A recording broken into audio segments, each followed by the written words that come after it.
It is that fundamental belief, I am my brother's keeper, I am my sister's keeper, that makes this country work.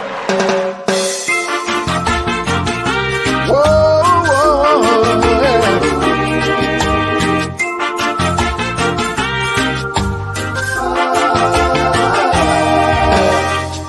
Some people are divided by religion, yeah. Oh, yeah. Some people are divided by their greed, yeah. Some people are divided by deception, yeah. Oh, yeah. Some have a lot of money but still in need, yeah. The time has come to help your hurting brother. Time has come to think about your sister. Can't turn a blind eye to their need, yeah. Share some love to help your hurting brother. Share some love to help your fallen sister. One God, one faith, one destiny, yeah. It's time for unity, yeah. Deception is tumbling down, live in unity, yeah, yeah. Division must be broken down, unite in dignity, yeah. United under God we stand. Unity is power for all. Yeah. Whoa, whoa, yeah. Well, everything around us is changing. Yeah. Ooh, yeah. Nothing will ever be the same, yeah. Limitless scope for transformation, yeah. Ooh, yeah. Yet no one has the answer for the pain, yeah. Selfishness and greed have many blinded. Heartlessness has many people suffering. Why can't we see our brothers' pain? Yeah. Children are hungry and they are crying. Mothers are hurting and they are sighing. Yet all we care about is gain. Yeah. It's time for unity. Yeah. Deception is tumbling down. Live in unity. Yeah. Yeah. Division must be broken down, unite in dignity, yeah. United under God we stand. Unity is power for all. Stand for unity, yeah.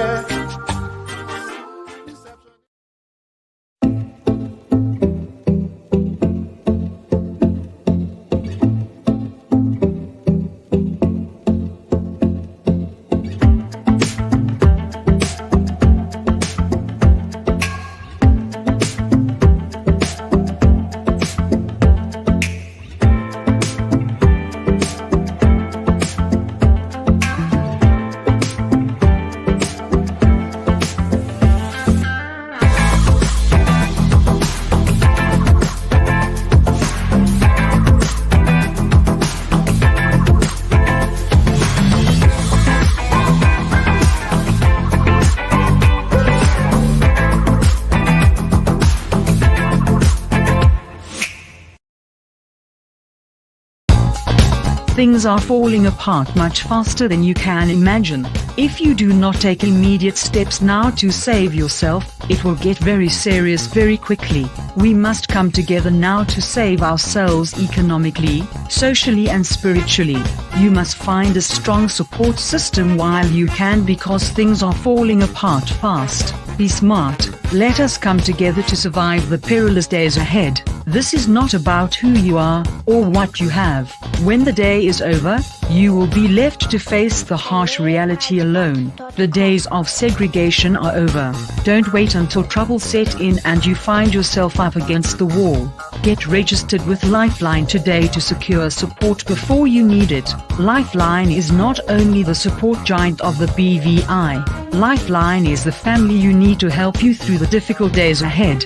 Don't be foolish, nothing will get better. Save yourself now before things turn for the worst. Become a registered member of the Lifeline family now and we will help you through the challenging days ahead. You can depend on us. Find us at 4 Mill Mall or call us at 540-4555 or email us at lifelinebvilimited@gmail.com for more information. Lifeline Financial Programs, the gateway to a better future.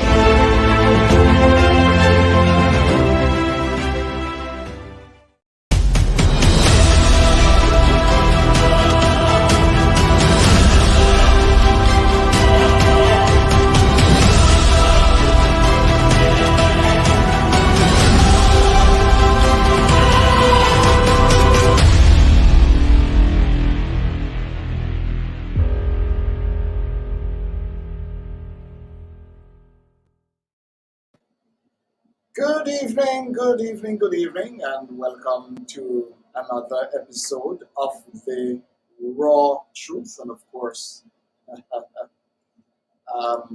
it's a crazy start, perhaps, but yes, another interesting evening. Today was we had no internet today. I thought that was interesting. Most places across the world today had no internet whatsoever. No WhatsApp, no Facebook, no internet in many places, and many of us had a warm awakening, perhaps, when we realized that we could not communicate as we normally would.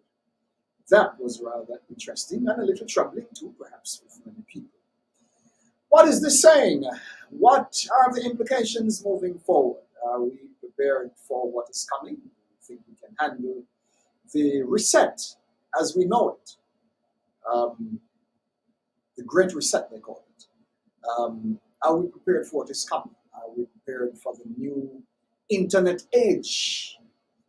The outage today struck a chord very deep in the minds of many. What are we preparing for? Might be the question that many might ask. Are we ready for it? Are we ready for the Great Reset? Share this with your friends.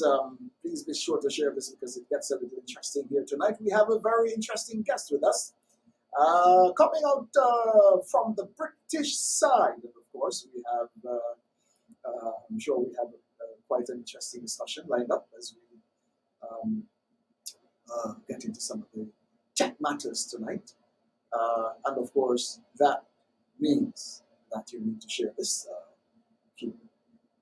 Stay connected, of course. Invite your friends over because I think most of what we're talking about tonight will have a lot to do with what is happening today, currently, right before your very eyes. Yes. I'm going to take a short break, and when we come back, we're going to be looking at exactly what is happening around this as we see them.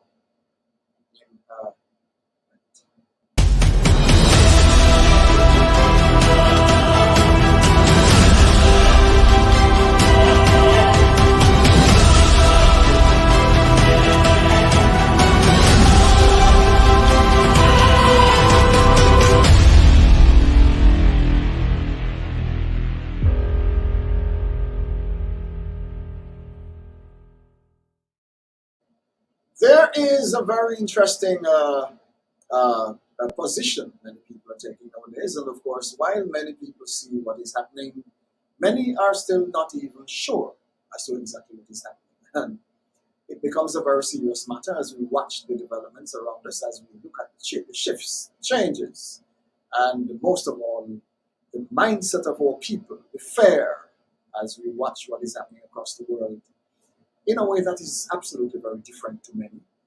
And while many of us realize that something is about to happen, not many people are able to quite put their fingers on it. And that adds to the suspense as many sit and wait, wondering what next is going to happen within our world. Quite an interesting feat as you look at what is happening in the supermarkets as well. The food is going. many supermarkets across the USA and other parts are now without food on the shelves. Um, empty shelves in supermarkets, and of course people are encouraged, oh, don't worry, everything will be okay, don't worry, yes. But the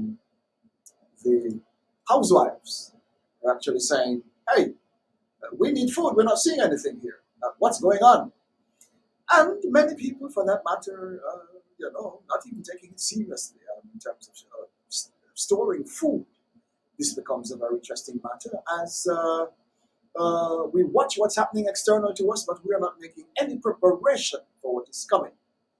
And this absolutely makes it an absolutely very interesting matter.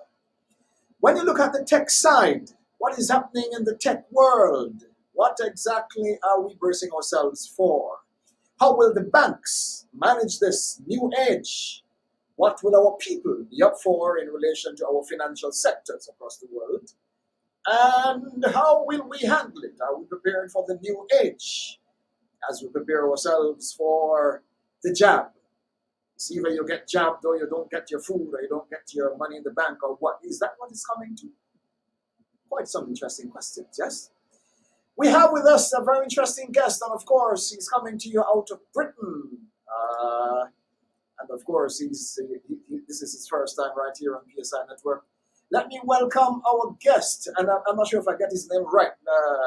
Ashtamari Batikon, is it? Forgive me if I messed it up. All right. We are not hearing you at all. I'm not sure why we're not hearing you. Okay, can you hear me now? Oh, welcome, brother. You're back. Okay, thank you for having me. Welcome. I'm Astamari Bartekun. Yes. Yes, there you go. Pleasure to be with you. Absolutely. A lot is happening, my brother, and when you look at the reality across the world in relation to how we position ourselves for the change, how we position ourselves for the reset, many people are not even aware, not even understanding what is happening. All of this may come out in this evening's discussion. But as a tech person, one who is versatile in the art of technology, tell us a little about what you do to begin. Help us to understand who you are. What are you into? Talk with us. Okay. Well, understanding. Well, I would like you to get the idea. I don't really use the word understanding so much, but thank you for having me. I am Astamari Bartekun. I'm from People Science Intelligence Unit. We're based in the UK. It's a research organization and a marketing organization, and one that is something of a think tank around the interests of African communities globally. So we have a history of carrying out research that has been helpful to various enterprises and community projects and global ventures. We support a trust called Abundant Centres UK Development Trust, and also an emerging project called Ecosystem Arts. So I'll be happy to speak to those things maybe later on. One of the things I thought we would speak about today is crypto assets and what those are. And this is basically an introduction. Amazing. And looking at the whole point of the matter of cryptocurrency, which I think you're quite versatile in that area as well. The whole development as it relates to the new age of the financial industry, as we examine that as well, in relation to what is coming on across the world. What are you seeing? Give us a synopsis as to what's been popping in your opinion. Talk with us. Okay, so there is a lot of development, and I think the simplicity of it is that everything is being disrupted in regard to this new era of internet. Sometimes it's called Web3, and for you to get the meaning of Web3, we'd have to think about what Web 1 is, what was Web 2, and so what is Web 3. Let's do it in, if you like, in reverse. Web 3 is a connection of decentralized ways of working, peer-to-peer ways of working, of using cryptography to ensure security and privacy, but also to disrupt, disintermediate the people who would be middle agencies in many, many processes of work and government, health and education. So this is where we are emerging into. Web 2 is what we consider the basic internet, what we think of as general social media, centralized services like Amazon or Facebook or Google, these kind of centralized services and the general processes of internet. Web 1 was the very early days of internet, the first dawning of the internet service, using very basic communication, not using HTML, the markup languages that made the internet come to a more dynamic form with media. So essentially there's 3 points of reference: Web 1, Web 2, Web 3. The Web 3 is also termed in other ways. So the other way to think about it is that it is based on decentralized ledger technology. Decentralized means that it's not centralized. So, for example, if you go to a service like Amazon, you might think of Amazon as the book people or the delivery people, but they have internet services. They provide internet services as well. And if you use Amazon services or other big cloud providers, in many ways, you're joining into a centralized point of reference. Facebook is a good example. So you've just had an outage, and that outage, from what I can see, affected billions of people, because billions of people are dependent now on Facebook, which is WhatsApp, Instagram, and Facebook, for their media, for their communications. You began by talking about an internet outage. From what I gather, just quickly reviewing what's taken place, it's not the whole internet that went down. It is simply Facebook. But Facebook is so big that it going down can feel like the whole internet has gone for many people.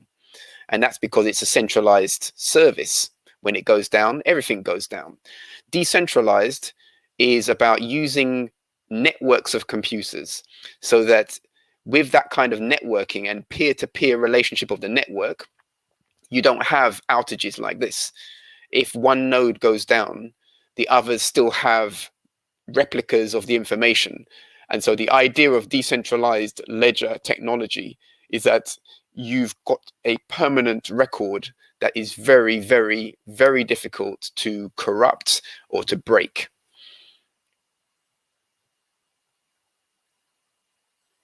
Do you have any questions about that?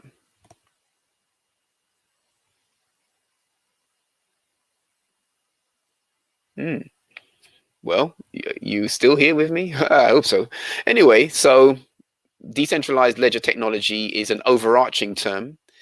It contains the thing that people call the blockchain. When people say the blockchain or Bitcoin, these are things that are within the heading of decentralized ledger. So decentralized ledger, you can have different types of decentralized ledger, and blockchain is one of them, and Bitcoin is an example of something that is built on the blockchain, which is part of a decentralized ledger technology. There are others, not to get too technical on it, but there are things called DAGs, which are direct acyclic graph technology, which is another way of recording information into a peer-to-peer spread out network of nodes, so that the chances of losing data or records being falsified are very, very difficult to do. That's the benefit of a decentralized ledger technology, that it's hard to corrupt it, it's hard to stop it, it's hard to disrupt it. So this is what is upon us. We are in this new age.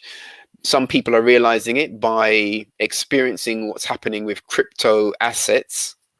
I'm using the word crypto assets instead of cryptocurrencies, because cryptocurrencies is a slightly confusing term relative to what it is. The better way to think of it are that they are assets. Crypto means that it is secret. Crypto, the word crypto relates to secret, or cryptography, which is basically a codification to obscure information. So crypto assets are hidden assets. Cryptocurrency are secured assets, secured by very advanced codes and algorithm puzzles that need to be resolved in order to solve that. It takes a lot of computing power to do it. It requires a lot of engagement between networks to solve these cryptographic keys or puzzles, and therefore it's hard to break it. It's hard when something is put into a system like that. It's hard to corrupt it. It's hard to enter it without the right security, the right keys to do that.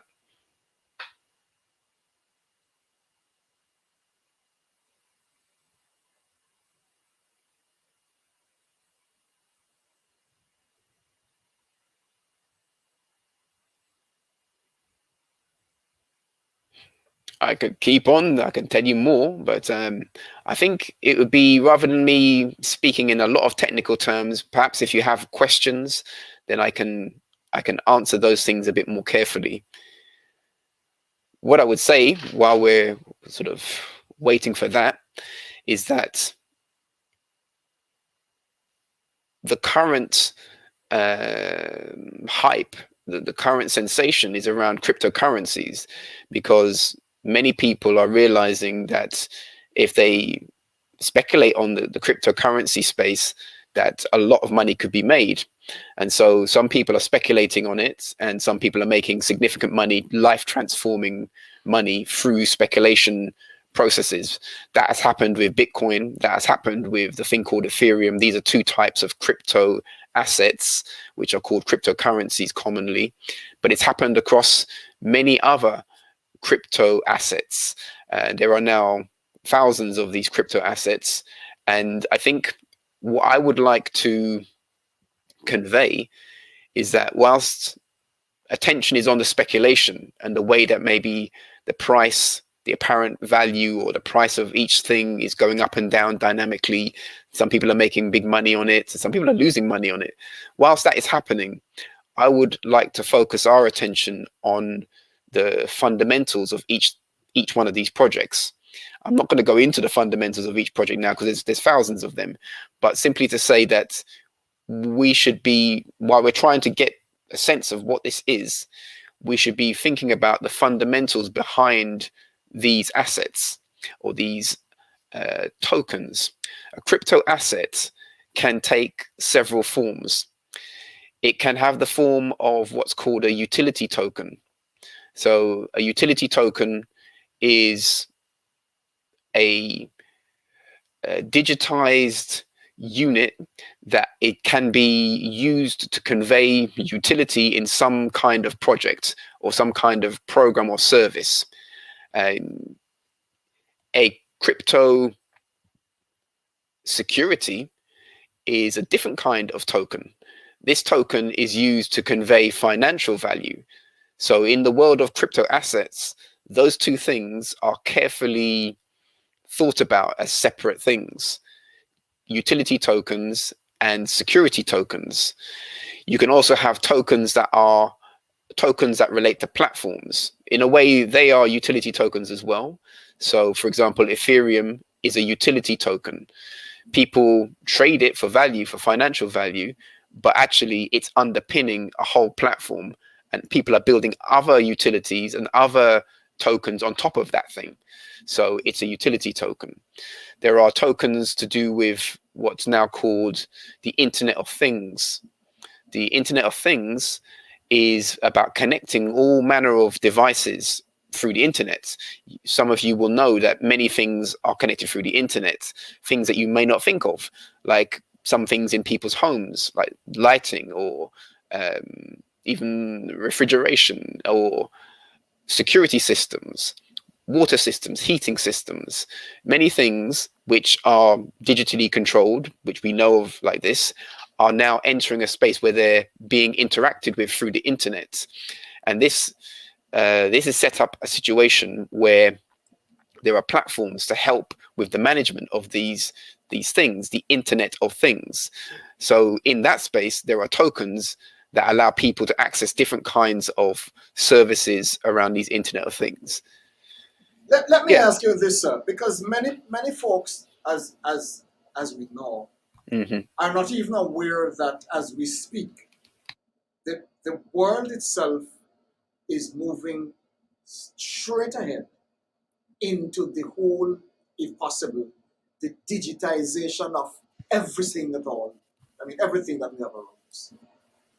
Now, it's very hard for some of us to even understand the magnitude of the connection currently via satellite, via our local internet services, via the gadgets we have around us, as you mentioned earlier. And that goes down to the very core of anything that can be connected to internet. You look at 2G, 3G, 4G. Now we're about to enter the 5G era. And many people are not even aware of the significance of the 5G era in relation to how that might work as it affects each of us as humans. Now, I'm not sure how much you are into that aspect of the whole internet system, the whole connectivity system. But when the day is over, it is said that as we speak, even humans might be connected to the system of 5G as we look at it. You look at crypto and the whole thing. Where are we with that? Well,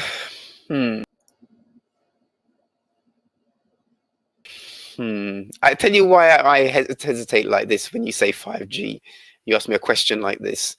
I administer various forums, some WhatsApp forums and other social media forums. And it amazes me how consumed people are with the concerns of 5G, as well as obviously the global pandemic. But the 5G conversation, really, we're already deeply immersed into the internet. Most people in, let's say, westernized societies, Africans or others, everybody, are already deeply immersed into the internet. So the 5G, the arrival of 5G for me is not such a revolution. We've already passed the revolution. Well, look at what's happened today. It's nothing to do with 5G, but because one service provider had an issue with the thing called the DNS servers or some matters related around this, which is some underpinnings of the internet and their relationship to that, because they had an issue, billions of people lost their communication. Now, that was only for a few hours.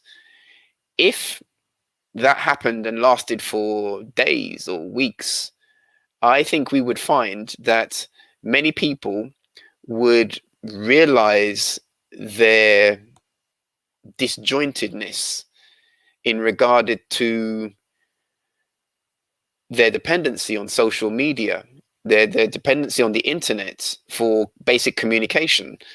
I observed a documentary, a student from Cambridge.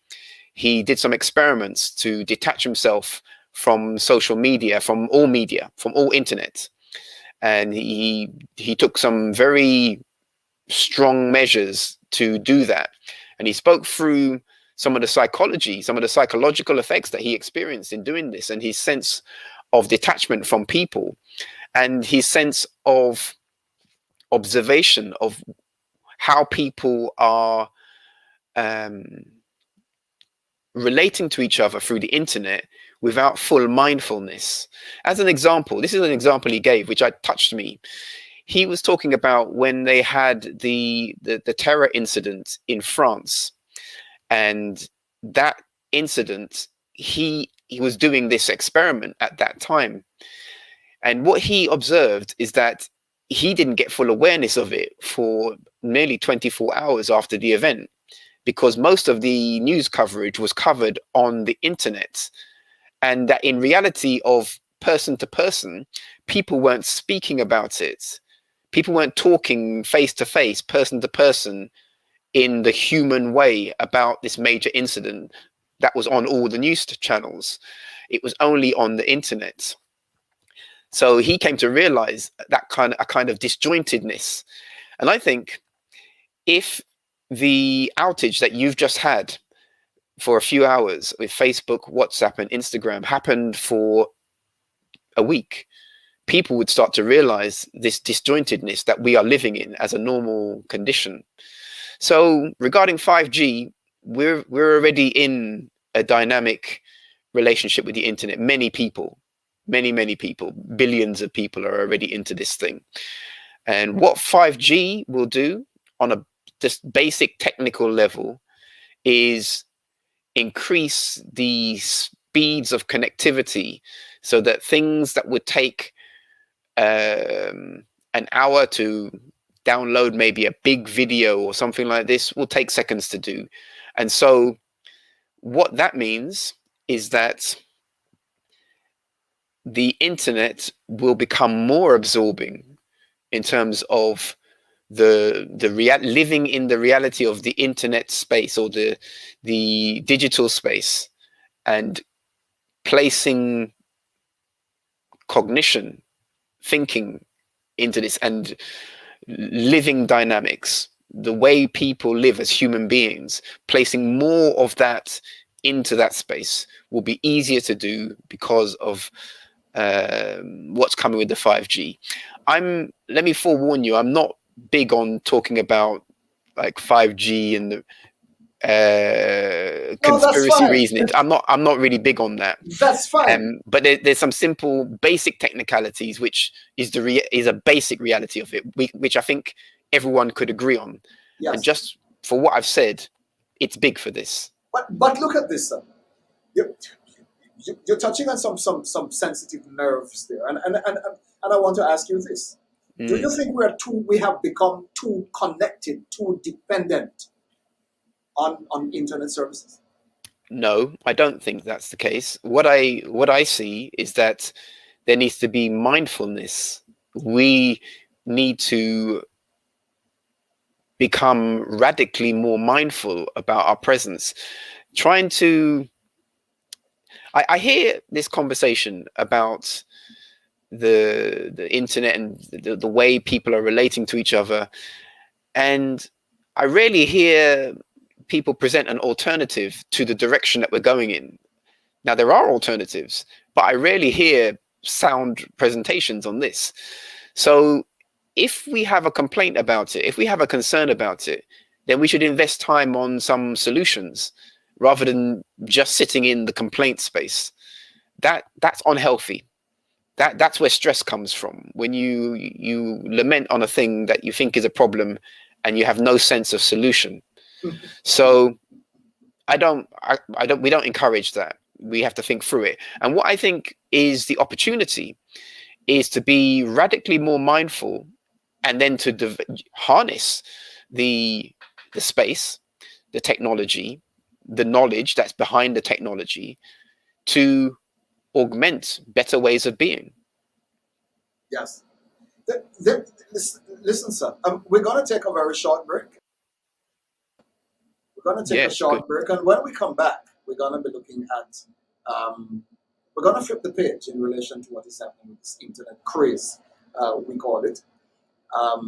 Many people are wondering, are we going too far? Right now, we had a break in the internet services this evening. Goodness peace, most everybody was like fish out of water. Goodness gracious, what's happening here? Hey, we'll come back in 2 minutes. Don't touch the dial.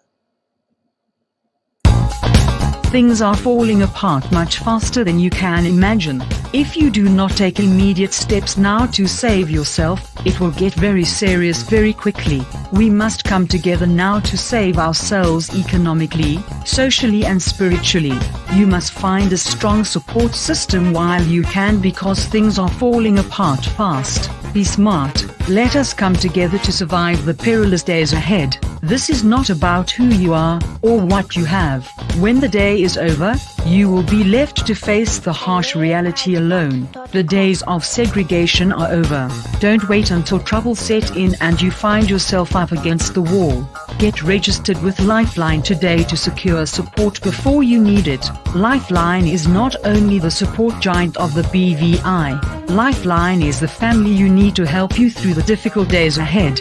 Don't be foolish. Nothing will get better. Save yourself now before things turn for the worst. Become a registered member of the Lifeline family now and we will help you through the challenging days ahead. You can depend on us. Find us at 4 Mill Mall or call us at 540-4555 or email us at lifelinebvilimited@gmail.com for more information. Lifeline Financial Programs, the gateway to a better future.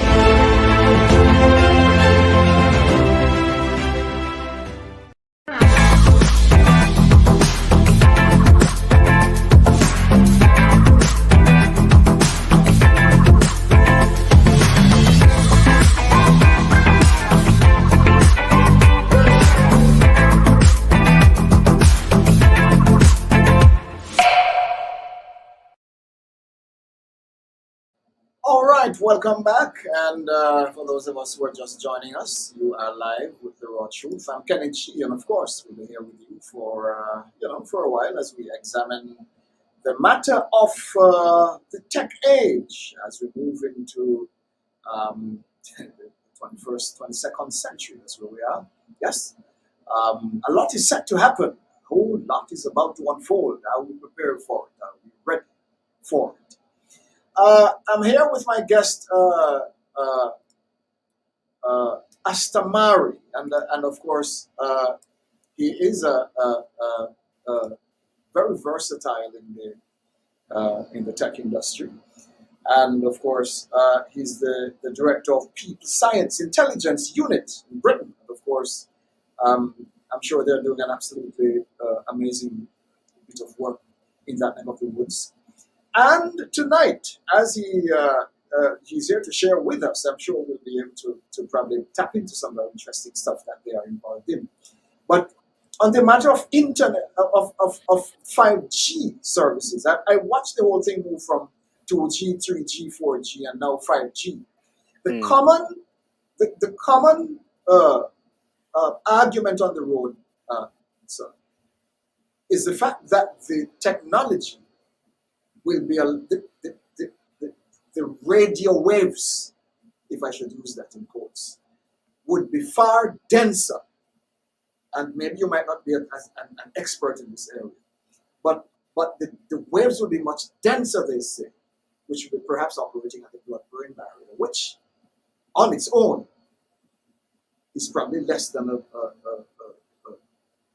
from what they have categorized it, less than a weapon.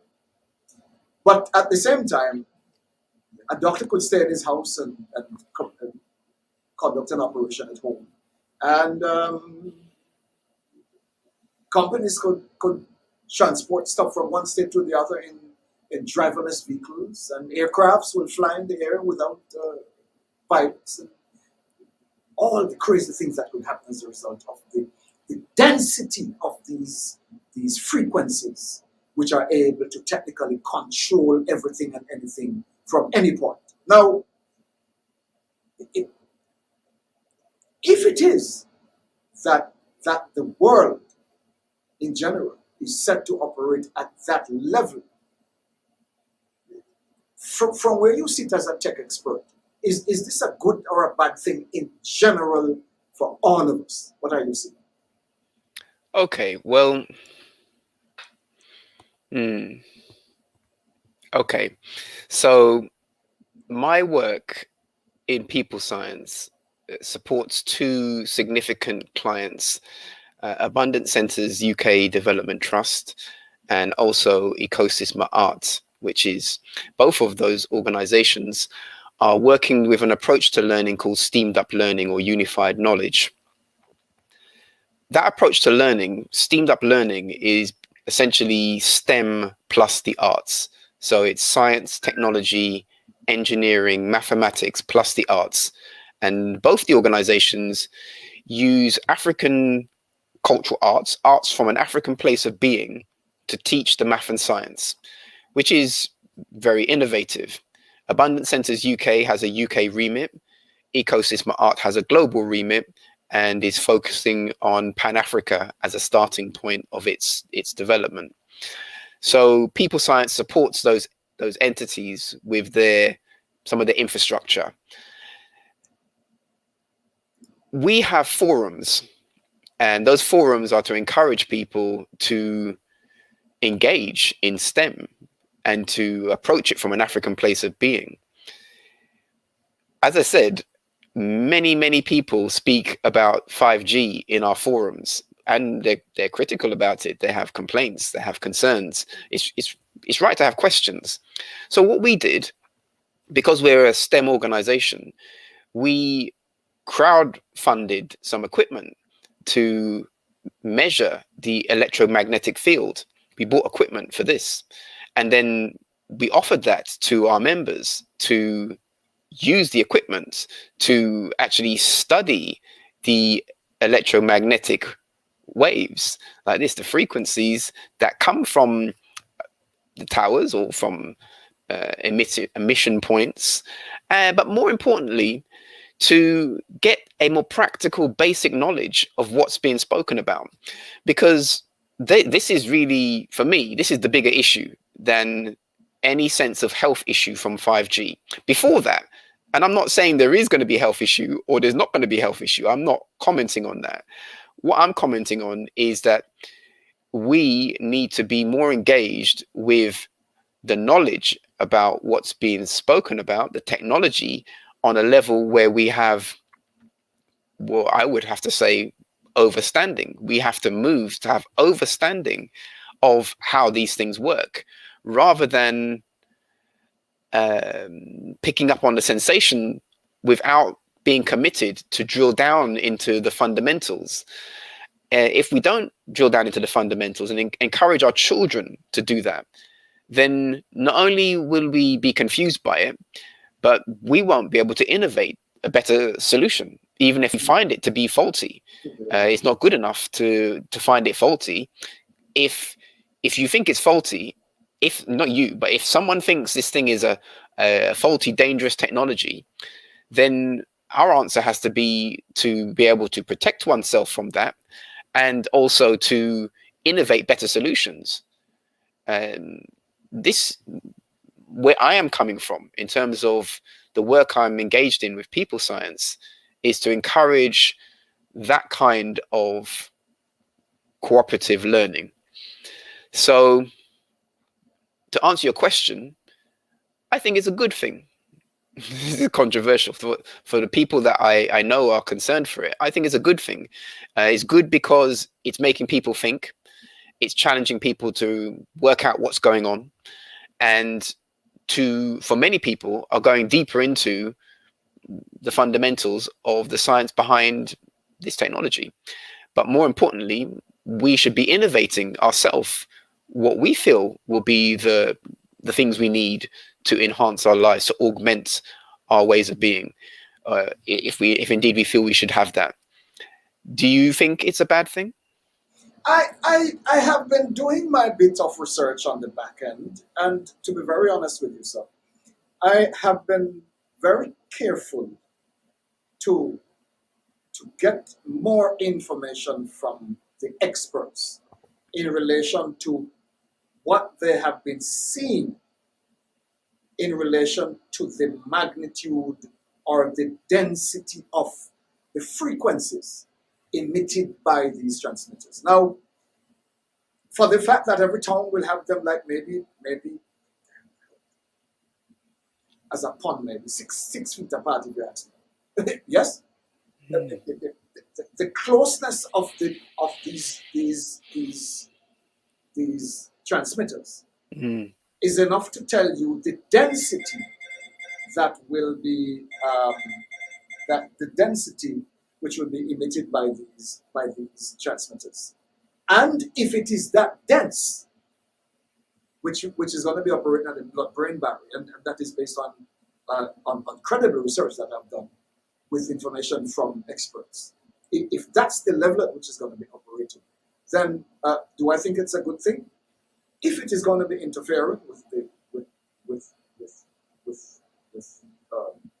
life, and not necessarily human life, but life in general, then in my mind, I perhaps would want to examine that closer. On the flip side, if it is going to aid in technology, it's going to aid in development, if it's going to aid in medicine, if it is going to aid in all other areas of life, then my concern would be the balance. How do we balance this, that we do not affect life, but at the same, you still have a good technological position, which is going to balance this out. That human beings will not fall dead walking along the streets because of the density of these frequencies, but at the same time, technology can be developed and enhanced, and health can be enhanced, and all of these good things, you see. So I think there is a delicate balance, and I'm not sure if much research is being done to understand this well and analyze it properly as we roll this out. You hear a lot of stories coming out of Wuhan, for example. Yes, and we could go on and on and on in relation to the opening of these low-band frequencies. Quite interesting, yes? It is not for me to judge. It is not for me to conclude. It is not for me to even form an opinion on it, per se. My position would be to encourage more study as we move forward, if we're going to have a fair balance. Yes? Let me, I've got a question for you, and it's a question for anybody who is listening to this and has the concern. I have concerns, I have questions Yes. about it. My answer is to get equipment and study it, is to build the science from a community sovereign point of view, so that we, members in our organizations, can know for themselves what's going on and make their own assessments. Yes. And obviously to draw upon existing evidence, experts across all the domains. But as you know, in all these things, there are experts that appear to be on, if you can say there's two sides, Right. there's always seems to be experts with counterpoints to each other. So Right. they're arguing about things. What I am saying is that we have already been immersed in things that are changing the way that we are as humans, and there's things to come before not even to say before the 5G concern. There are more fundamental things, and if we address those fundamental things, then the 5G will be addressed as well inside of that. I'm curious, do you feel that the government, your government, governments around the world, do you feel that they are sort of happily rolling out a killing technology that's just going to slaughter people on the road? It's interesting you asked me that question, sir, because when the day is done, I mean, here we are talking about this. I totally believe that the whole point of governments, for example, the leaders all, we have become such a compromised bunch, my brother. And as one like yourself, we all see this happening around us every day. When the day is over, I think leadership has become so compromised to the point where we can't even think straight. We don't know a spoon from a broom. Yes? And I'm not seeing from where I sit, that leaders all we're interested in right now, my brother, is the money. We don't care about people. Okay. Well, then I have a point to make then about this, because my work requires being pragmatic. And if people are concerned that to that degree that they feel en masse that the leaders of their nations or their societies, their leadership, even if they didn't choose them, but they have some power, is compromise is weak and broken and not serving the people, then people have to organize themselves. Now, this brings me on to the point, really, one of the things I wanted to speak about regarding crypto assets, because the crypto, as I said, the beginning of that term relates to secrecy. And when you say secrecy, people immediately they think, well, what's the secret? And why do you need a secret? Why does it have to be secrets made into secrets? Because the word secret is kind of tarnished like that. But really, it's privacy. This is really the word. It's privacy. And privacy, this is the issue now, today. This is the big issue. Privacy and the clash of the human right to privacy and the digital era that we are in. Because now, with the connection of people through the internet to many things, many agencies collecting data and using advanced computer technology to analyze the data in order to see patterns in it, which is mathematics, to see the patterns. And this is the issue now, when that insight is used in a negative way to manipulate people. This thing has happened. There is evidence for that. That's on the public record. People have been outed. Organizations have been outed for doing that thing. Even Facebook. Facebook is just recently, someone who worked for them has leaked some material showing that Facebook knows that young girls are damaged by using Instagram psychologically. And this is corporate knowledge spilled out into the public domain. So this now is the issue about data and privacy and how do we deal with that? This, to me, is the question. I have to keep us on a point of solutions and working pragmatically. If we have concerns, to face the concerns properly and take the required actions, or at least to ask the right questions leading to the right actions. But where from, listen, sir, we know well, and this is perhaps where we need to go with this. I'm not sure why we have come to this place where, in the face of the reality, whether it's government or church or businesses or whatever it is, people are afraid to even speak about the truth, much the more to share the information with people if it is going to make them more aware, which could probably work against certain institutions or certain people negatively. Yes? But the first concern here is, will this affect us financially? And if it's a financial,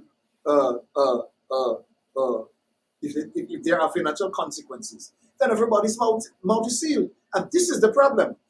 We rather watch our people die and everything go down the drain while we benefit and make the money and keep things floating, rather than try to do or speak in a way to save people. It is not the concern right now.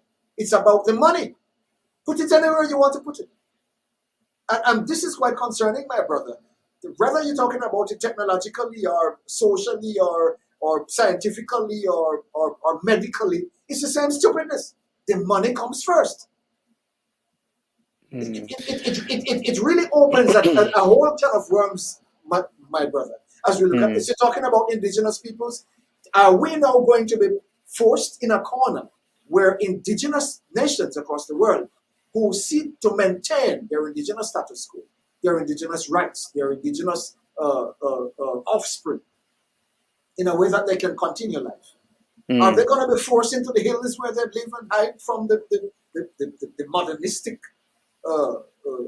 propagation of the world? Is this what is going to happen? Or we are going to be able to inhabit the world in a way that is going to make sense to all of us, whether indigenous or not? Is it now that we're fighting to avoid extinction, for that matter? Is this the case? It's a good question you're asking about people who are seeking to live in harmony with nature, indigenous. I take it like this.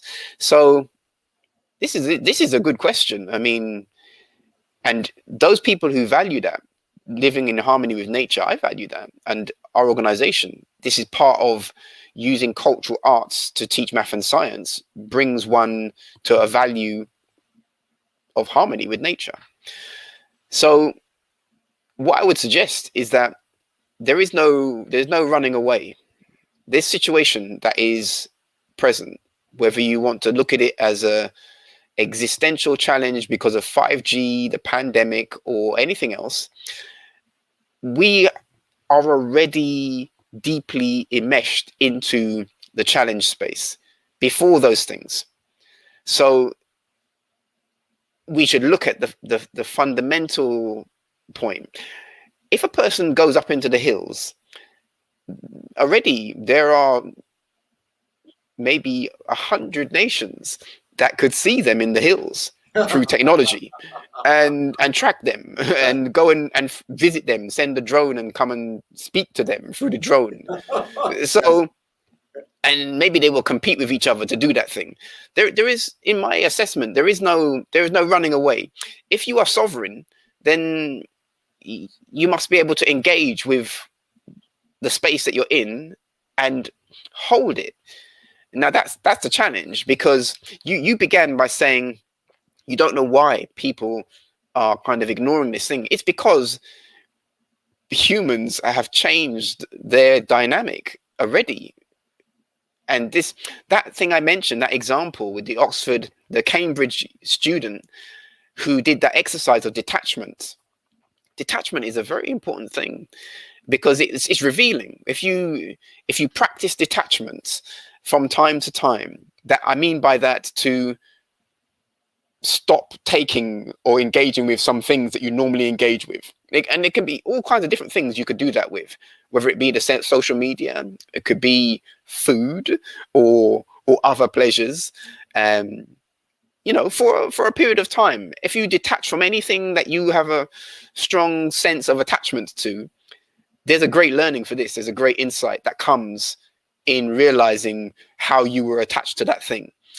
And so the young man, he did that thing and he shared it to show us that what he went through. Now, my assessment is that it's not just him.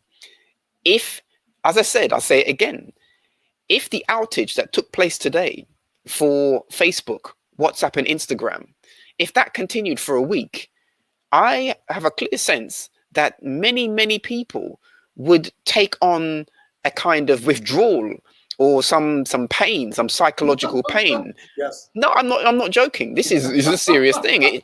It sounds funny, but this is the explanation of why we're not maybe responding appropriately to certain things that are in the face, right.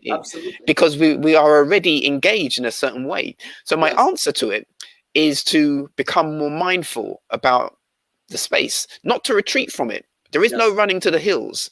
There's mindfulness.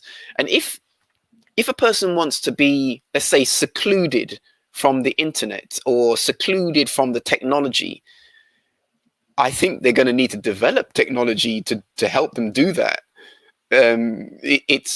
We're in a space like this. The young man was expressing, I'm using his case because I think it's a good example. He was expressing how even when he was detached from it, because his friends were still attached to it and they're using it, it meant that their dialogue was in just different places like this. And he was outside of their world. But he's a human being. They're human beings and they are his close ones. They're his familiar colleagues, his associates, his kin. So it's hard. It's hard for a young person, to become detached like that. Not many people can do that. So what I would say on a broader level of management, these are the considerations that governments should be thinking through in their approach to the new technology, in their approach to whether it's 5G or the internet technology, the decentralized ledger technology, which is what I really think we should be talking about, governments need to think about it from a more article place of being, where there's a clarity about our ways of doing things. Now, I'm saying that, let me try and make that more practical. These systems of teaching that I mentioned, this steamed up learning, unified knowledge, which is STEM plus the arts, they are very different ways of coming to know the thing that you call mathematics. Even this term, a lot of the subjects that we consider to be standard ways of learning, this is not the way it's always been. The separation of subjects, for example, the separation of the sciences into those three main domains of the chemistry, biology, physics, these separations, and the mathematics is another thing, apparently. These separations are confusing. They are confusing. And although a large power structure has developed on that way, a larger body of people are broken by it. So nations need to accept that that way of doing things didn't work for us, and that we need to regenerate our own way of knowing science, technology, engineering, and math, or as I would say, unified knowledge. Now, in regard to the concerns that we have, privacy is a pivotal point, because let's say you're a person who thinks that your government is against you.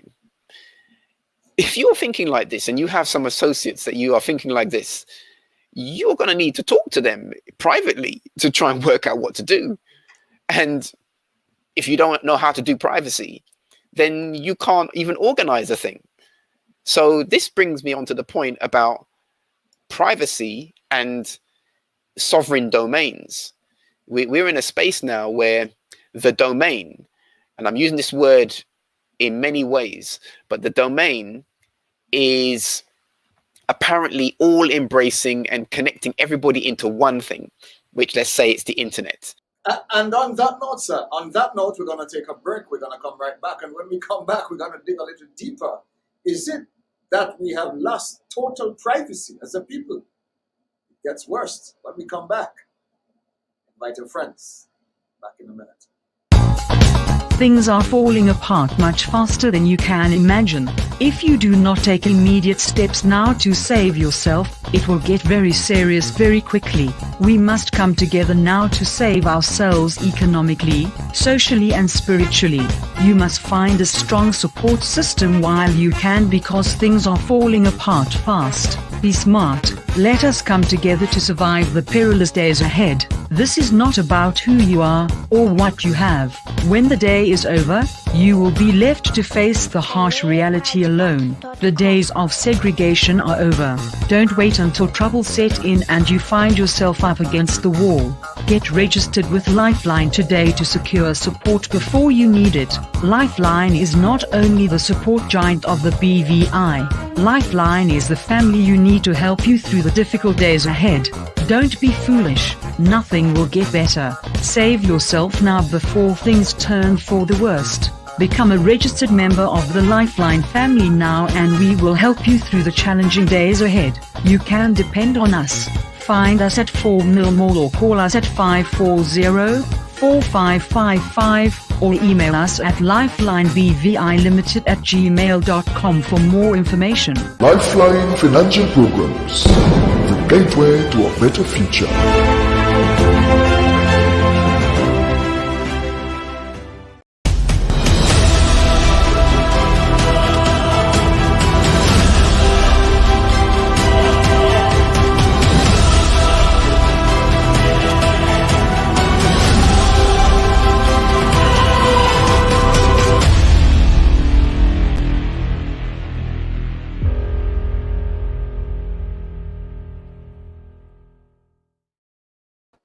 Welcome back, and of course it's another Monday evening, a very special one as well. And this evening, well, most of today, I'm not sure where in the world you are, but we had a total blackout. Let me welcome all our friends who are back. I'm getting some messages where some of our friends are telling us that they were off the internet for a while.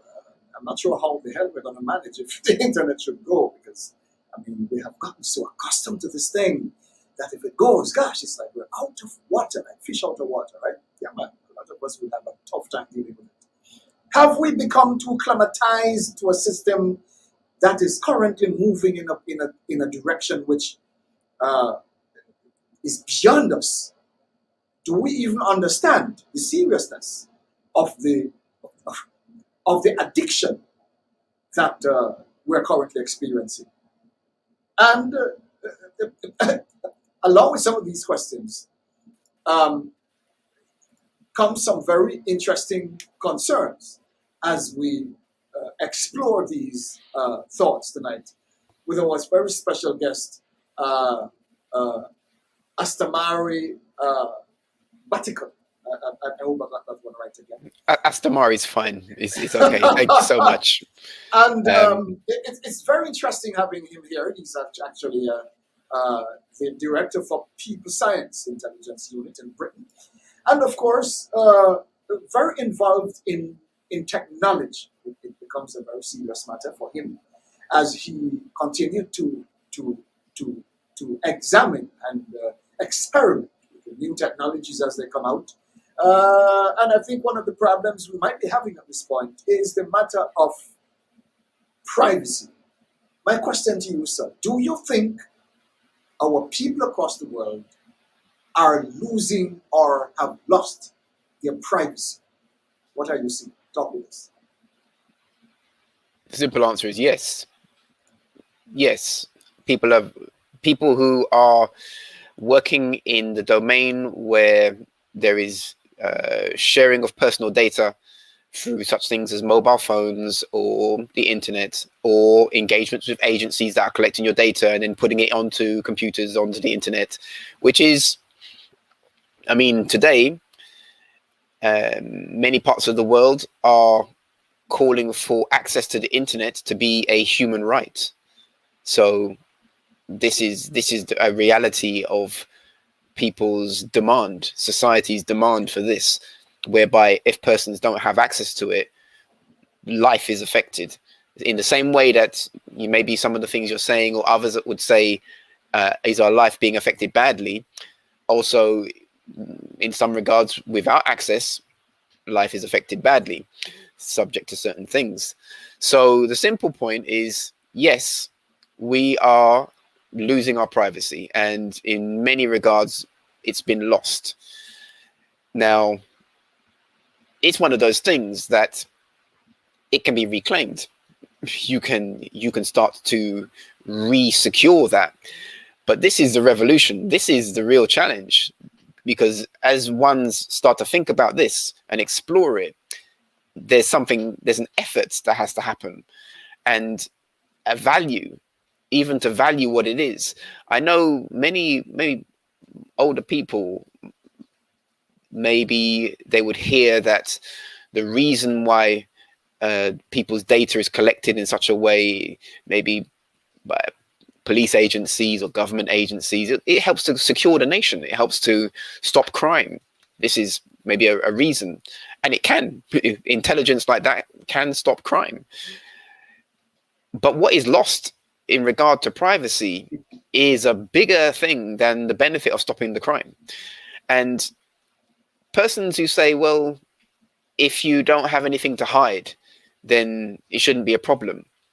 This is a really, I have to say, it's a kind of silly statement, because everybody values their privacy. No one is going to expose their bank account details or even their contact list or their recent messages on any kind of social media. Just no one's going to willingly just do that. This is part of the privacy. But the deeper issue with the privacy today is that we now have very advanced corporate entities that are experts at harvesting data and interpreting, analyzing data to the degree that through the data, corporate entities and the staff, the people behind the corporate entity, can know people better than they know themselves, to the degree that they can manipulate people, encourage people to behave in a particular way. And this exercise, this experiment, has been taking place. It's the documented thing. This is not, as I said, I'm very reserved about general conspiracy talking. So I like to have my things, where there's clear evidence for it. These are documented things. So my appeal to us, or to people, is to think about privacy. And to do that, we should think about, what is our identity? What is our identity generally? And what is our identity in the digital space? Because the threat to privacy is due to our interaction with the digital space. Now, in regard to our identity in the digital space, you have a movement that is happening within this thing that I spoke about, called the decentralized ledger technology, or the Web3 movement, which is talking about ownership of data, personal ownership of data, whereby rather than Facebook harvesting all your data, or your telephone company, or the library service, or anything else that can have access to your data in some way, rather than them just harvesting the data, not telling you what they've got, where they've got it, who they've shared it with, how it's being used, rather than all of that, the movement is to make services that don't scrape your data like that, that allow you to even monetize your data, to willingly say, okay, actually, I am willing for this company to have my data because I know they're going to work with it in a certain way, and they pay for that, to monetize the data so that people can earn from that. So that whole movement is only possible because of this new decentralized ledger technology. This is coming. You asked me what's coming. This is coming. And I'm saying there's many other things that are coming. There are people on different sides of this kind of movement trying different things. But in terms of things that could be useful to people concerned, this kind of movement is something to think about. Identity on the internet tends to go by names, like domain names or usernames, things like this. Those things should be decentralized. At the moment, you have usernames that you use here and there, and it becomes attached to an entity. And then that entity is a centralized entity. If their data is lost or violated, you can't do much about that. When they sell it, you don't even know for this thing. Whereas if you have a service that is decentralized and you opt into that in the right way, then you can know what's happening with the data. You can know what data there is there because it's recorded on a decentralized ledger, on a ledger. A ledger is a record. So whatever information is there, it's recorded in a space that is transparent. So this is a better system. There are some challenges with that, but it's a better system. And so that's really my point. This particular concern about domains and the new domain that we're entering. We've entered a new domain. This is the issue we have right now, is that most people don't know that we've entered a new domain, but we have entered it to the degree that people are bound into virtual or digital spaces without knowing really the implication or what's been lost. What did we drop in order to live like this? So we've launched a service which is called libertyordeath.hns.to. It's a website, libertyordeath.hns.to. This service has been set up to secure domain names that are secured by Web3 technology to be decentralized. This thing that happened to Facebook right now, today, my quick review before we came on suggests that it's related to a thing called the domain name servers. And these domain name servers are part of the infrastructure that allows a person to type in a name and have it resolved to a specific computer where the information is. Now, that whole system is a centralized setup. There are central authorities controlling the naming registrations. There are central authorities controlling the data centers where those those DNS servers are. And so if one goes down, the whole thing is broken like this, or large parts can be broken. But generally they don't go down. They work. But it means that also the data that goes through them is being held in a centralized space.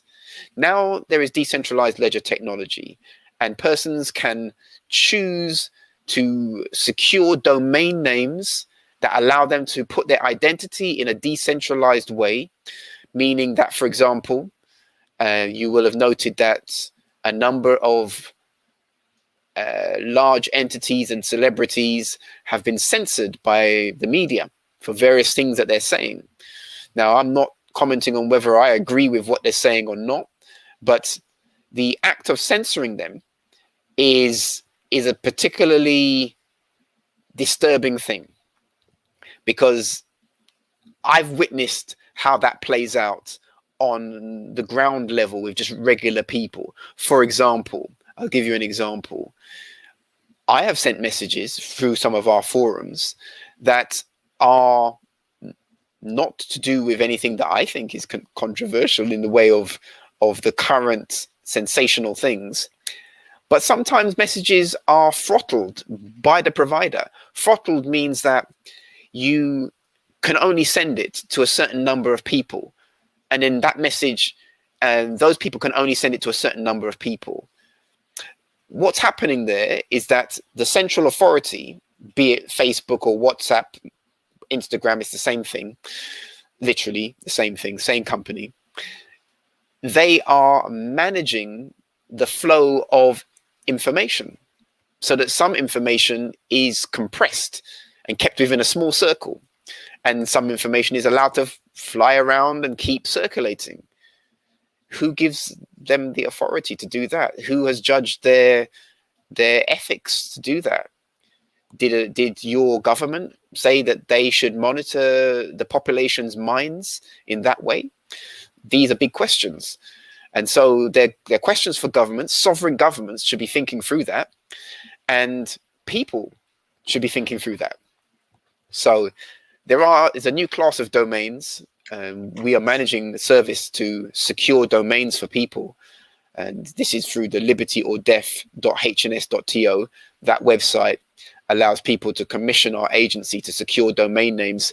That might be, for example, a brand that you have, or your personal name, or some other identities that you think are important, that you don't feel should be, that when you've bought it, that you should own it, and you should be able to take full responsibility for it, rather than someone arbitrarily saying, actually, I don't think you should use that domain anymore. We're taking you off the platform.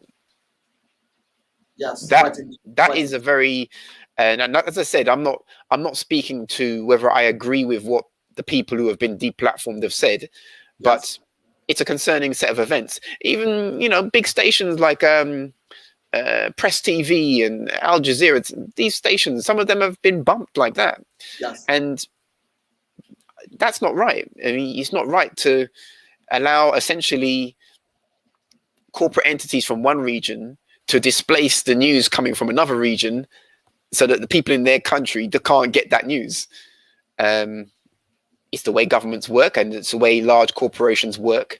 But all of that is going to be disrupted with this new Web3 technology. But at the same time, sir, do you think by virtue of people's, and this is a very interesting thought as well, by virtue of people's acceptance of this level of subjugation and abrogation of law, do you think it is by virtue of these positions that those who wish to exploit, as you rightly said, the things that are happening for the most part are not even right at all, but yet they happen? Is it because of people's acceptance of these crazy things why they happen? Or what? Have we come to the place where some of us have become bad wolves and huff and puff and everybody have to just run away and hide? Is this what it is? What is happening here? Okay, well, I am a teacher for cultural arts. I teach African martial arts as part of a range of things that I'm involved in. And in martial arts, you have, let's say, 3 considerations regarding conflict, fighting. You have subdue, you have deter, you have destruction. Deter should be first. Let's say a challenge comes and someone is coming to threaten you in some way. Maybe you can tell them to stop, and maybe this will deter them. Maybe you can wave your hands about and it will stop them. Maybe you can call out to someone or press an alarm sound and make them to be deterred by this. This is deter. But perhaps that doesn't work. And so the next level would be to subdue. Subdue is to contain a person or a dynamic so that it can't move freely in the way that it might want to move.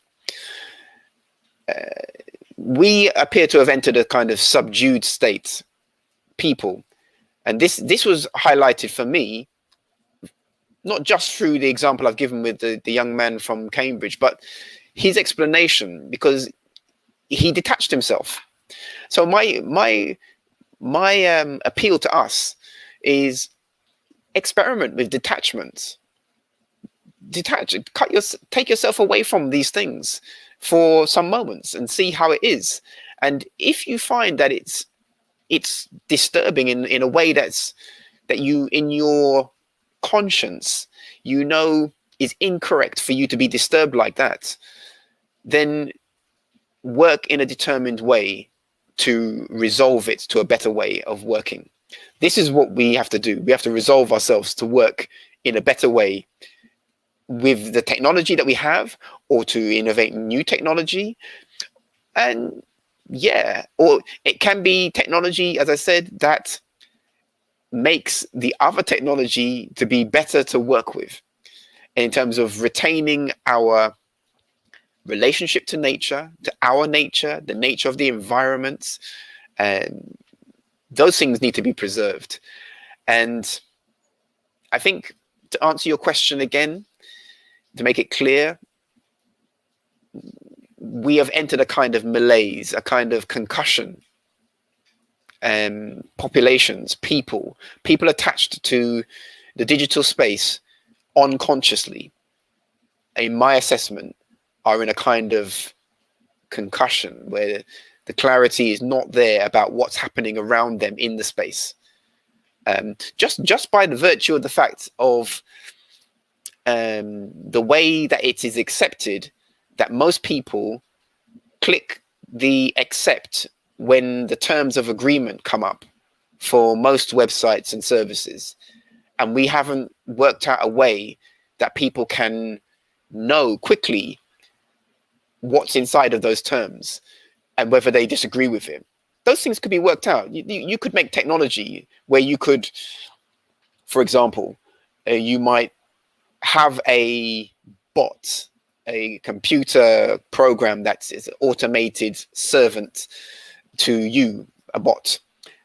And this thing may know all of your preferences. Let's say you program it to know your preferences. So whenever you have the terms of agreement, it reads the thing, and it will tell you very quickly, there's particularly sensitive things here that it knows you are concerned about.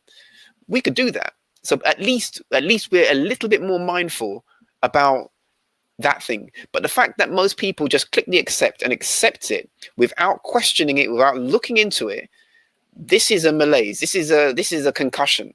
This is, people are compliant in a way that is problematic, because in the agreement, is the agreement to accept people taking your data, selling it, possibly abusing you with it, and it's lawful legal. It's legal by the current setup.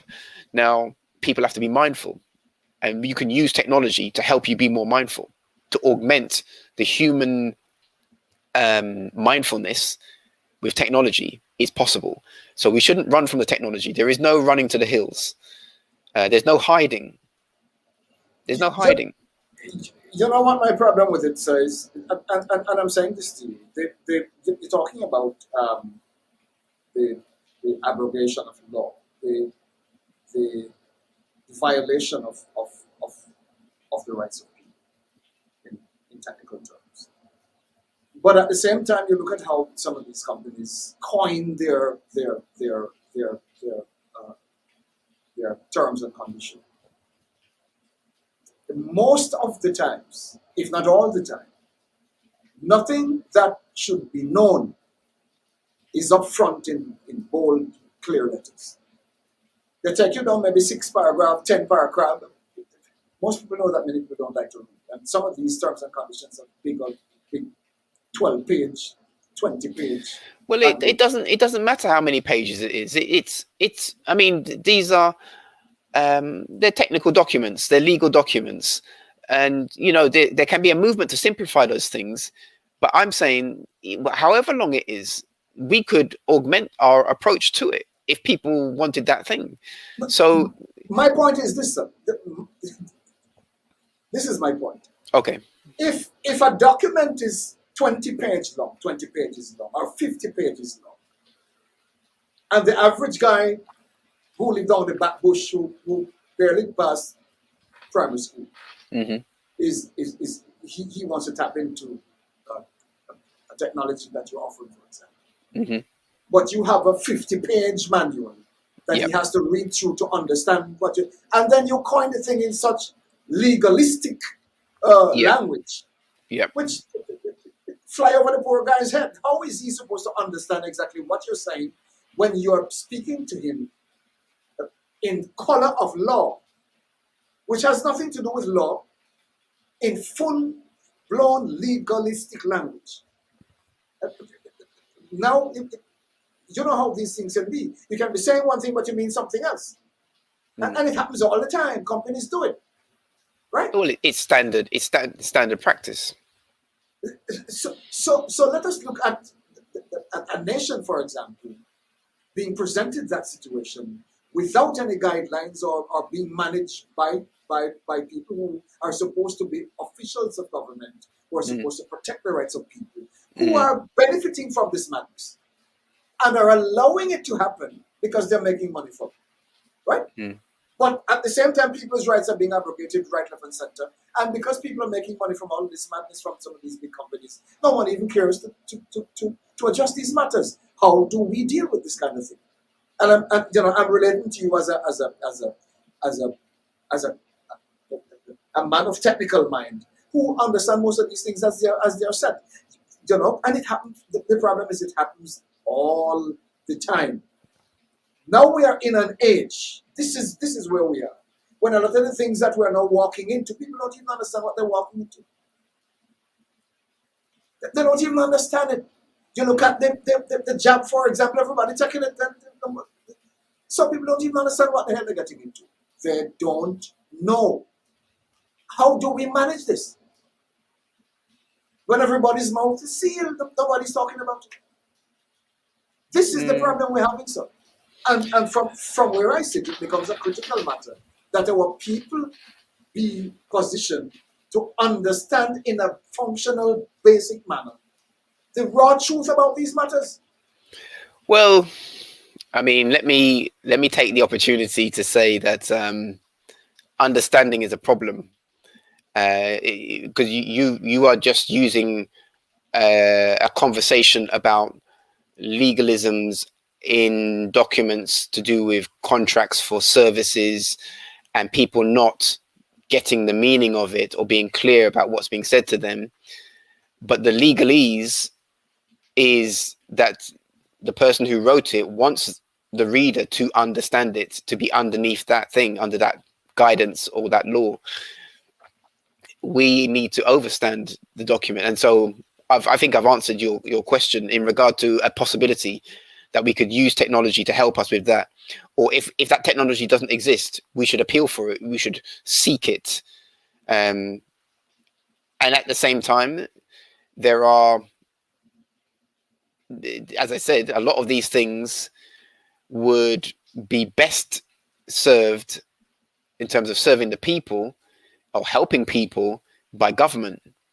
So if people have the concern, that concern should go to government, and government should take counsel from people who are clear about what needs to happen or ways to work with technology from our own place of being.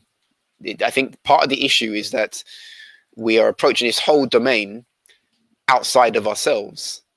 And we've had several generations of coming to work with technology outside of ourselves, with our own, and I'm speaking in terms of being an African, coming from an African place of being, and what does that mean regarding some of these technologies? For example, let's take it to even a more fundamental level of some of the technology, like you might go on a website, you sign up for the website and you join in and you don't read the terms of agreement and you get the service.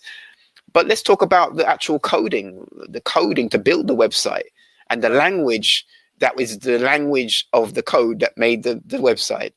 Even these things have been largely developed from a specific cultural place of being. And within that, because it has such a heavy cultural bias, there are issues for that. There are problems. And this thing is playing out in all manner of anti-bias movements to remove bias in systems.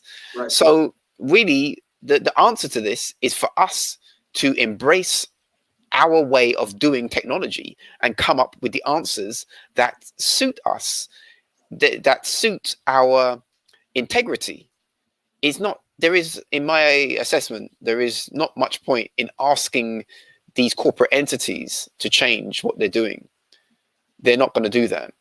And the opportunity with the decentralized ledger technology is to build platforms that, one, are more transparent and give sovereign positions to the users, respect the users in a better way, peer-to-peer relationships, and remove middle persons who don't need to be there now, because technology allows a more direct way of communicating around our resources, our values, the communities that we want to keep and establish, the ways we want our governments to work. Yeah, we have the answers, they're in hand, but to get to it, we have to deal with the science, the technology, the engineering, the mathematics. And to do those things, we can't do them from the standard system way of doing it. The way that we think it is, I can tell you that is not the right way. That is not coming from an African place of being. And even the world doesn't know the African place of being for modern technology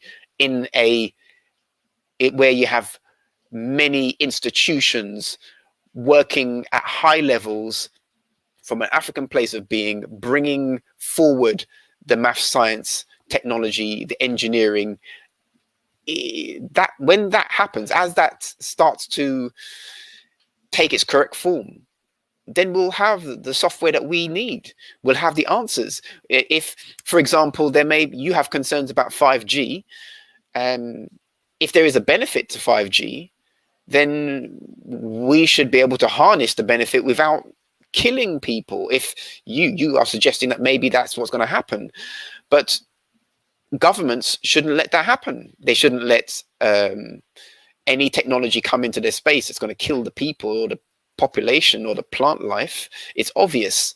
And if they're doing that, then people are not going to accept it. And in the process of not accepting it, those people will need privacy. So it's a kind of circle.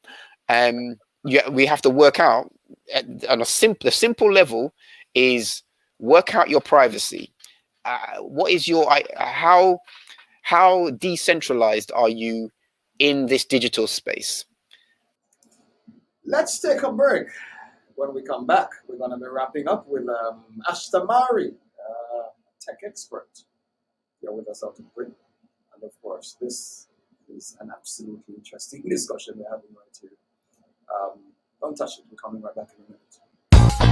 Things are falling apart much faster than you can imagine. If you do not take immediate steps now to save yourself, it will get very serious very quickly. We must come together now to save ourselves economically, socially and spiritually. You must find a strong support system while you can, because things are falling apart fast. Be smart. Let us come together to survive the perilous days ahead. This is not about who you are or what you have. When the day is over, you will be left to face the harsh reality alone. The days of segregation are over. Don't wait until trouble set in and you find yourself up against the wall. Get registered with Lifeline today to secure support before you need it. Lifeline is not only the support giant of the BVI. Lifeline is the family you need to help you through the difficult days ahead. Don't be foolish. Nothing will get better. Save yourself now before things turn for the worst. Become a registered member of the Lifeline family now and we will help you through the challenging days ahead. You can depend on us.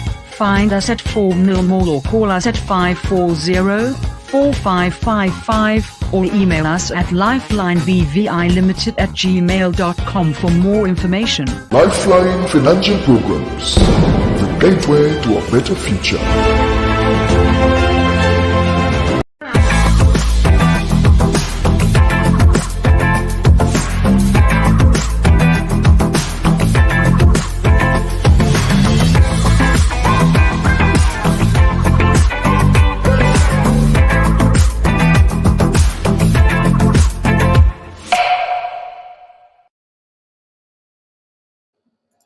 And as we take the curtain down, goodness gracious, time does fly when you're having fun right here on The Raw Truth every Monday evening at 8. And time really flies when you're here. We have with us Ashta Mari, an amazing tech personality. And of course, he has been doing some amazing work in his neck of the woods. And of course, he's here tonight to share with us some of his thoughts in relation to the latest developments across the world. The loss of privacy, execution of technology in ways that are unconventional, perhaps even. And when the day is over, how does that affect our people? How does that affect humanity in general? How does that affect the lives of everything around us as we move into the 21st, 22nd century? Yes, 2021, 2030, the new agenda. How will that impact life on Earth as we know it today? Are our people prepared for this coming? Do they even understand it? Are they doing enough research? Are we doing enough research to prepare ourselves for this? And if so, what resolve do we have in place where adversity becomes the norm? Let me bring Ashtamara back here, because when the day is done, this is about his final thoughts. Looking at it all, my brother, what would you leave on the minds of our people at this point? Talk with us. Okay, well, we've touched many things, and I think I just want to reiterate the privacy point and the opportunity to think about that and to look into decentralized ledger technologies. Now, there are many projects and programs coming up through this. And when you start to look at it, the first things, if you're new to this, the first things you will see are that there's a lot of speculation around making money through this. And there are opportunities to do that. And there are opportunities to lose money in the same way as well. But I would urge people to just explore the space generally, because for sure our children are going to grow into this space, and the decentralized domain, it's already disrupting many things. It's things have been disrupted, but they are like a tree that has died, but still is appearing to stand. But it's hollowed out. Its wood has decayed, and it doesn't take much for this thing to fall. So there's a lot of disruption like this. We should get on board with the change that's coming forward, and this is a challenge for all areas. People find change challenging. It is challenging, but there's an opportunity inside of it. So think about your identity on the internet. What is your identity on the internet, and how centralized is that? How dependent are you on particular services to do the things that you value doing? Are the things you're doing on the internet valuable? I mean, if time spent on the internet is mainly for social pleasure, then your social pleasure is feeding data.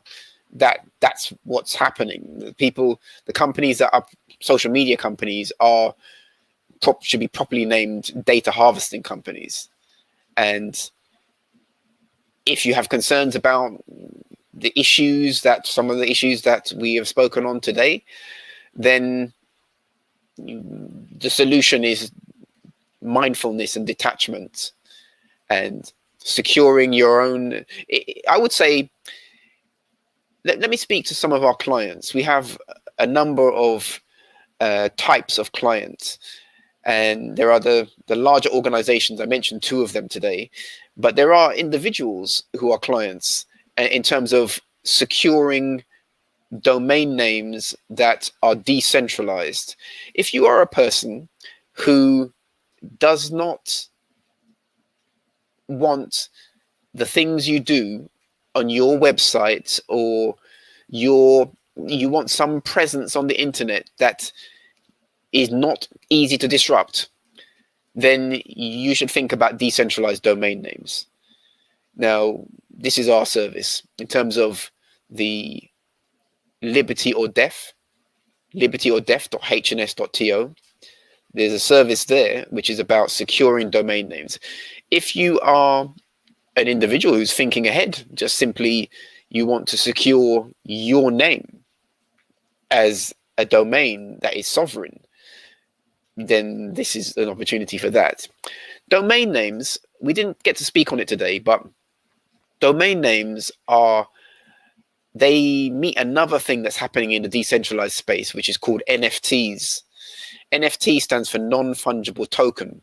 I had spoken about tokens at the beginning of this. We talked about crypto assets and that there are different types of assets: utility tokens, which is a type of crypto asset, and security tokens, which is a type of asset, and platform tokens and Internet of Things tokens. These tokens, these are like digital code that can be transferred and convey different kinds of value. People label them currencies, but asset is a better term. So a domain name that is unique is also a type of token, and it can be classed as a thing called a non-fungible token. If you have money, you have some paper money. If I have £1, I can take that £1, someone can give me another £1, I can swap my £1 with their £1. The £2 are exactly the same in value. But that thing is fungibility. It can be exchanged like this and keep the value. Non-fungible means it's unique. If I had £1 that had a diamond stuck in the middle of it, this thing is a unique thing now. And so it's not the same as another £1. Domain names are non-fungible tokens. And in this new digital space, even domain names are taking on greater value, like a brand.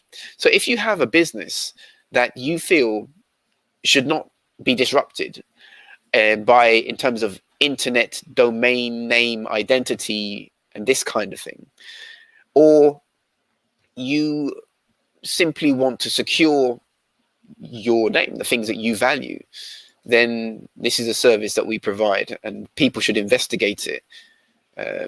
Securing top-level domains, securing decentralized domains so you can own them yourself. You're not having to pay renewal fees for them. You're having a way of having better security. Like this whole DNS thing that took place just now with Facebook, WhatsApp, and Instagram, this thing I'm talking about works on a different kind of DNS infrastructure, which is decentralized. So it's the future. That's what I would say. That's what I'd like to leave us on this point. And there's more we could talk about, but we're coming to the end of the show. Do you have any questions, though? Well, I tell you what, sir, we have, for the fact that we have you at short notice, you decided to come on, which we appreciate it so much. And of course, quite a lot of information shared. I think we always will need to have you back. And I think there will arise at some point other matters of concern, which I'm sure you'll be very happy to look into as well, even at short notice, because I think by virtue of the fact that things are swinging as fast as they are, and the whole tech circles are shifting so drastically, it now creates a situation where we need to stay on top of all the changes as they happen. So, welcome to the platform, my brother. This won't be your first time here. And of course, we look forward to having you again as we look at other matters of concern in relation to what's happening across the world. Thank you so much for coming, my brother. Thank you. Thank you for having me here. Always a pleasure, whatever it is. Whenever, of course, I'm sure you'll hear from us. We'll give you a shout, and we look forward to having you again. Thank you so much for popping in. Thank you. Hashima, respect to you. Respect, my brother. And for those of us who joined a little later on, I know that most of us had a blackout today, as my beloved brother explained. Certain things in the whole infrastructure gave way, which of course had to be attended to quite urgently. And of course, lucky for most of us, we're back on. Yes, lucky for you, you're here. You would never be here if your Facebook was not back up to allow us to be here. So yes, we're grateful that they were able to resolve the matter. And of course, the Raw Truth continues. It becomes a matter that we continue to present here, right here on the Raw Truth every Monday evening at 8 o'clock. All the happenings around the world as they happen, we try to give you a clear picture as to what is happening right here on the Raw Truth. Remember, not everything is what they seem to be. If you really want the facts, do some research, ask questions, seek, and you shall find. Knock, the door will be open. And of course, remember, he that humbleth himself shall be exalted. But if you lift yourself up, you will fall. I'm not sure you understand that. The word says, let every man think not of himself to be something when he's not. I think it boils down to that. Yes? Keep it cool. And as you grow, you'll become. Yes? Keep it cool. You will grow and become. But when you think you are it, and you are nothing, terrible position. Peace. Keep it safe. Until we catch up with you next week on the evening, the very best to you all. Until then. So long.